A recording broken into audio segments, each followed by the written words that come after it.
We have some very interesting articles that he's put up, and we're going to talk about that. Main one I'm interested in is this ex-CIA officer who claims that open source revolution is about to overthrow a global oligarchy. And the reason I like this is because it is so optimistic. This guy sees us winning this thing. You know, a revolution is coming. The question is it going to be a peaceful revolution, or is it going to be a violent revolution? Is it going to be a revolution that results in individual liberty, or is it going to result in a security state? And so I'm very anxious to talk to Paul about this article. I think you'll enjoy hearing about it.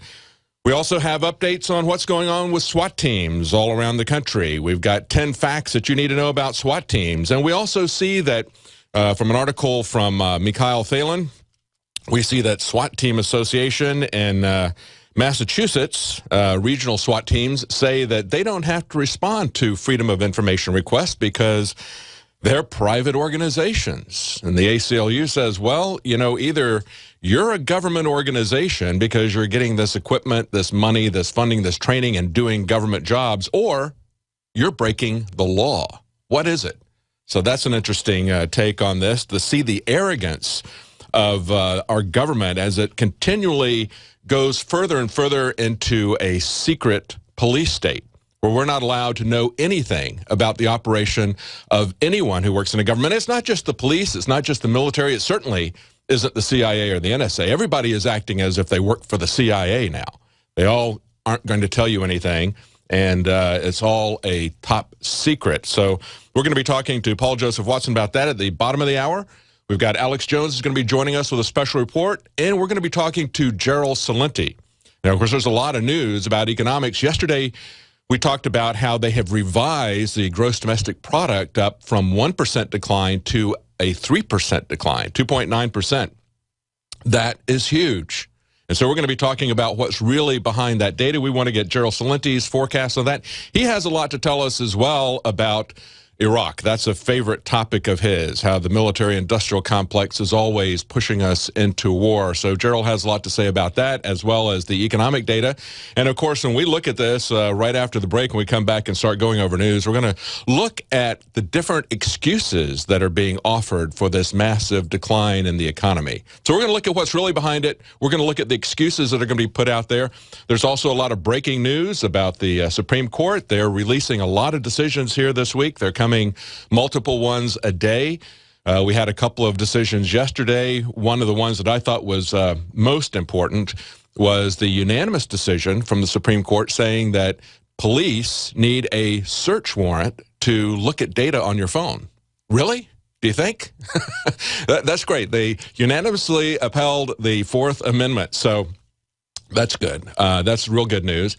And today we have another decision from them where they essentially strike down some free speech zones in Massachusetts that were put up around abortion clinics. So we're going to talk about that, as well as another decision that affected Obama's recess appointments. And I think Kurt Nimmo has the right take on this that a lot of people have missed, and that is the background behind this, that this is really about trying to establish a balance between different branches in the federal government. And, of course, the way the Constitution was set up, it wasn't just a division and a check and balance within the federal government as we're told in our government schools. Really, that was there, certainly is there. That's a part of it. But it's also key that we understand and that we recover not only the understanding, but the actual practice that there's a division between the central authority, between the state authorities, and between the people. And the key way you're going to get that is with jury nullification.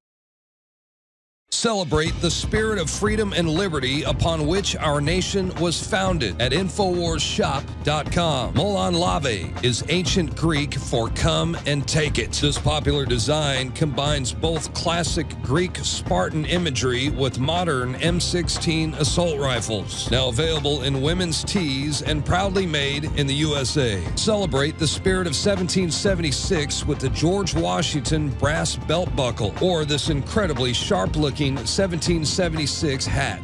Badass. And be sure to check out the new arrivals at InfoWars Life, where you can prepare your body to perform at peak levels with Survival Shield Nascent Iodine, Super Male Vitality, and Fluoride Shield. And wake up, America. Immune Support Blend is the healthy choice for the gourmet coffee lover. So get incredibly high-quality, freedom-based products and help fund the revolution at InfoWarsShop.com.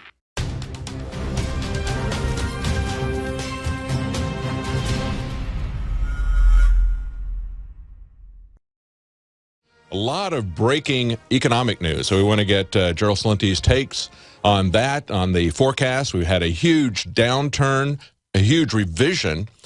And that's a downturn in the gross domestic product. They estimated that it was just a 1% downturn, which would be bad enough, but then they tripled that yesterday. So we're going to talk a little bit more about that in detail in just a few minutes. And we're going to talk to Gerald Celenti about that. And I know that a topic that Gerald loves to talk about is the military-industrial complex driving us into war. He's got a lot to say about that. So he's going to be joining us in the third hour. Alex will be with us in the second hour. Paul Joseph Watson is going to be joining us at the bottom of the hour. So we've got a very busy show here. Before we get to our guests, I wanted to go over some news.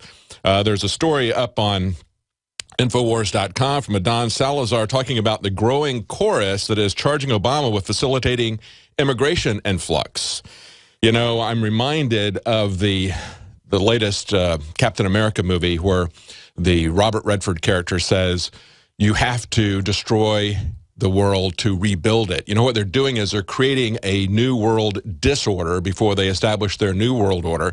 They're doing this not only in America, but they're also doing it in Europe. That's what we're seeing going on with uncontrolled immigration there, because they're using essentially the same tactics. They're trying to consolidate the different areas of the globe regionally into a European Union and to NAFTA. Then they are going to take those areas down. And one of the ways that they do it is with a massive, uncontrolled demographic surge. And we've heard yesterday, we've played excerpts from Petraeus talking in London, talking about what comes after America. He says, well, that's simple. North America. We're 20 years into NAFTA. And so we're going to see that North America, the unified North America, is going to replace America. They're very upfront about it now. They've come out, they've taken the mask off. They're no longer pretending that NAFTA is just a trade deal. And it isn't a trade deal. Neither was the European Union a trade deal. They are both intermediate steps to a global control. And we're seeing that now. And as Adon points out, many people are joining the chorus and saying that this is not the surge. And, you know, when I talk about a surge, it reminds me exactly of Petraeus. This is really a demographic surge. This is boots on the ground. We've been attacked from the above by the banksters with massive debt, with the mortgage collapse of the economy 5 years ago, 6 years ago, actually.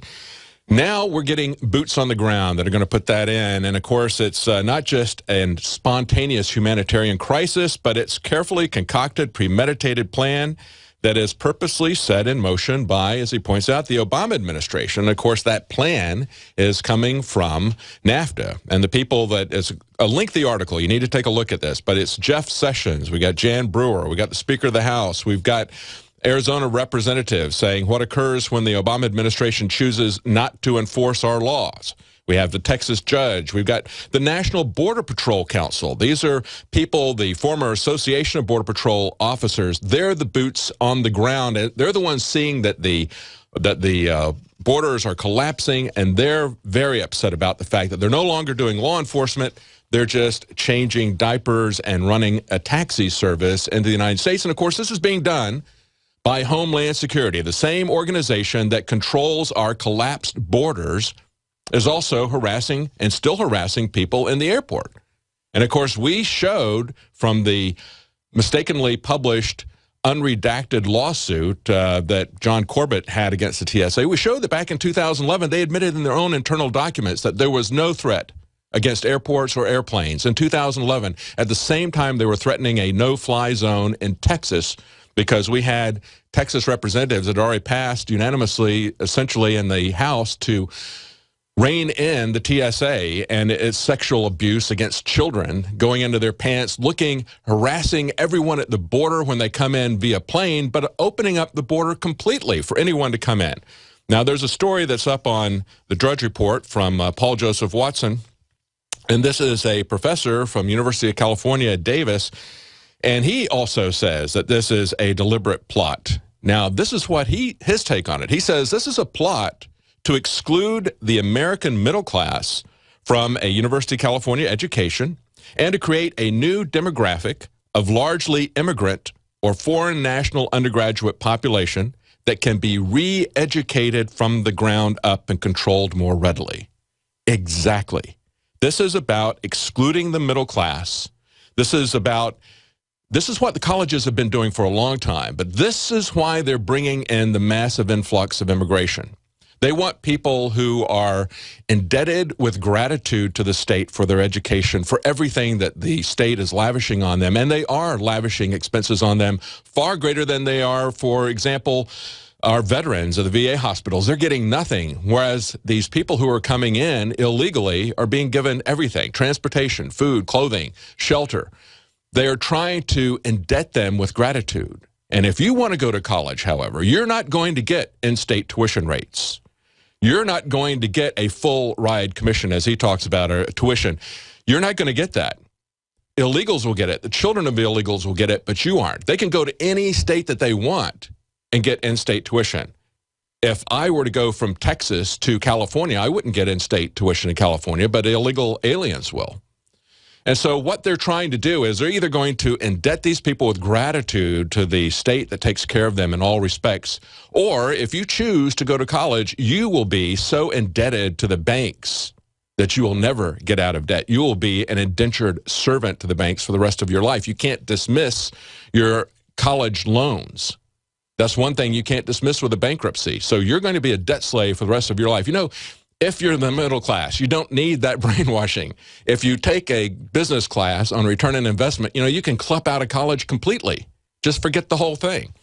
But this is a great article. You should take a look at it. And he even has a publicity stunt that he's working on, which basically will, with parody, try to make the point, demanding racial equality for 30 million Asians of different nationalities, that they be brought into the U.S. and integrated into the national security welfare state. And that's exactly what it is. It's a national security welfare state. It's the warfare welfare state. But of course, now the warfare aspect of it is turning inward. Just looking at some of these other headlines: hundreds of immigrants to be sheltered at Border Patrol Training Academy. The immigration reform prospects are dead, says Luis Gutierrez. Pelosi scoffs at the House GOP lawsuit.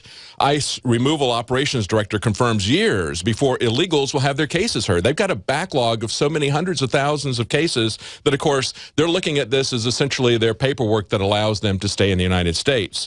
And then we look at this, this last one here, Europe's migrant influx. They say we need help, and we don't know where from. See, it's not just America. This is a global plan. It is about regional disorder, regional consolidation. We see them moving ahead with these plans with the Trans-Pacific Partnership, with the Transatlantic Partnership, where they're replacing democratically elected governments with these kind of NAFTA-style tribunals where multinational corporations, not corporations, not like somebody who has incorporated down the street for his small business. This is only multinational corporations that are going to get this kind of protection. Now, there's also some nanny state news today, which is a little bit lighter. They actually suffered a blow in the New York court. Courts are actually had a pretty good week this week for liberty. This is just a New York Court of Appeals, but it is the highest court in the state. This is an article up on Infowars.com from Kurt Nemo. Nanny state suffers a blow in New York. The court overturns a soda ban from Michael Bloomberg. They say he exceeded his authority. Do you think? I mean, the ban, as he points out, didn't apply to drinks that were sold in grocery stores. It didn't apply to diet sodas. It didn't apply to drinks with more than 70% fruit juice or drinks that contained alcohol. So he's just got his little list. I guess, you know, when you're going into a restaurant, he doesn't want you to get too big a glass of soda or get refills with it. Whatever. I mean, if you're a dictator, you can make any kind of arbitrary rules you want. But look at where this is going. Ironically, this is a follow-up story that also came out today from Bloomberg looking at another aspect of the nanny state. And this is a Bloomberg news service. Here's the headline: hospitals soon to see donuts to cigarette charges for health. In other words, you eat donuts, you smoke cigarettes, you're going to get surcharges on your insurance. This is something we told people 20 years ago when Hillary Clinton, as First Lady, decided that she was going to take over the health care of the entire country and federalize it with Hillary Care. And we were telling people, if you allow the state to become the single insurer in the name of efficiency, and of course, that's not going to make anything efficient when you've got a monopoly. Everybody knows that. But that was what Hillary Clinton was trying to sell at the time. We said if you allow them to take over health care completely, they're going to be coming into your kitchen and telling you what you can eat. You got too much fat here, you got too much sugar there. Why? Because they own you. You are a liability on their balance sheet. And that's what's happening now. This whole thing with Obamacare is really more of a fascist spin on it than Hillary's, which was full-out socialism. It's one of the reasons that he got it through. It's one of the reasons that it started with Mitt Romney in Massachusetts. It's a fascist plan to make money for the insurance companies. And, of course, the insurance companies want to keep their profits. So what are they going to do? They're going to get the hospitals looking at your life. What they say in here is the idea is to use big data and predictive models to think about population health and then to drill down to the individual levels to find someone is running into trouble. We can reach out and try to help him. Remember that song from Simon and Garfunkel, Mrs. Robinson? We'd like to know a little bit about you for our files. We'd like to help you learn to help yourself. Look around you. All you see are sympathetic eyes. The nanny state comes to you that way. But then they want to give you a call and tell you, we have a problem with your diet. We have a problem with your lifestyle. You need to change that, or there'll be penalties. Do you understand how dark it is? How far down the line we are? How late it is? There's an article up on InfoWars today from Mikhail Thalen. SWAT team refuses public records request and says, we are not a government agency, to which the ACLU says either it's a public entity subject to public records laws, or what it's doing is illegal. Now, this is a regional SWAT team in Massachusetts refusing to release information on raid statistics, saying that it's a private organization. It's the Northeastern Massachusetts Law Enforcement Council, NIMLEC, and NIMLEC can't have it both ways, says the ACLU of Massachusetts. Either it's a public entity subject to public record laws, or what it's doing is illegal. They say if police agencies hide behind a wall of secrecy, the public can't judge for itself whether the officials are acting appropriately or whether policy changes are needed. See, that's the problem with everything that the government is doing. Everything that the government is doing, no matter what agency we talk to, they don't want to talk to us. They tell us, go talk to our public information officer, go send them give them a phone call, send them an email, whatever. They never get back to us. If we show up to talk to them, they get angry with us because we're practicing quote-unquote ambush journalism. Well, you know what? We're going to expose it because we're not going to have a government that thinks that it's above the law, that thinks that it can operate in secrecy, whether you're talking about an airport or any kind of municipal organization or whether you're talking about the CIA. There needs to be transparency. There needs to be oversight. There needs to be information to the public. Well, we have another article up on InfoWars, 10 facts about the SWATification of America that everybody should know. And here are those 10 facts. Here's the top 10 facts about SWAT teams. Number one, in 1980, there were approximately 3,000 SWAT raids in the United States. Now, there are 80,000 SWAT raids per year in this country, about 30 times. Number two, 79% of the time, SWAT teams are deployed to private homes. Number three, 50% of the victims of SWAT raids are either black or Latino. Number four, in 65% of SWAT deployments, a battering ram, a boot, or some sort of explosive device is used to gain forced entry into a home. Number five, 62% of all SWAT raids involve a search for drugs. See, this all started with the war on drugs. Now they're going to expand this into the war on terror. 6, in at least 36% of all SWAT raids, no contraband of any kind is found by the police. Number 7, in cases where it's suspected there's a weapon in the home, police only find a weapon 35% of the time. Number 8, more than 100 American families have their homes raided by SWAT teams every single day. This is an important point that was made yesterday when I talked to Cheryl Chumley in the book Police State USA. We sell it here at InfoWarsStore.com. She was saying there's a perception of a lot of people that these things are few and far between. She knows better. We know better. When we're looking at this on InfoWars, there's so much of this out there that we can't cover it all. So you only hear about the most egregious cases where they come in and they throw a flashbang grenade into the crib of an 18-month-old baby, severely damaging that child, blowing up his face, blowing up his rib cage to the extent that his ribs are exposed. Number 9, only 7% of all SWAT deployments are for hostage, barricade, or active shooter scenarios. See that? Only 7%. And that's the article we're going to talk to Paul Joseph Watson about. We see a tweet that was put out that her guy says, well, when ISIS comes a-calling in America, they're going to forget about all these babies that have flashbangs, grenades thrown into their cribs. Well, only 7% of SWAT deployments are for hostage, barricade, or active shooter scenarios. And the last one, number 10, even small towns are getting SWAT teams now. 30 years ago, only 25% of communities with populations between 25 and 50,000 people had a SWAT team. Now, 80% of the small teams do.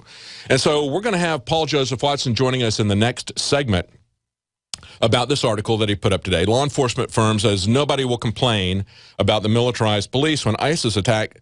And I ask the question, how are we going to tell the difference between the SWAT teams and the terrorists? How do we know the difference? They both wear masks. They're both throwing grenades at people. They both kill innocent people. They both brag about it. They both use violence to achieve political ends, and they both say they aren't government agents, when actually we know they both are, the terrorists, including the SWAT team. So we're going to talk to Paul Joseph Watson right after the break. We're going to find out what's behind this arrogance. You are watching the best of the Alex Jones Show, weekdays from 11 a.m. to 2 p.m. Central. Watch live at Infowars.com/show or become a member of InfoWarsNews.com and help us take resistance to the next level.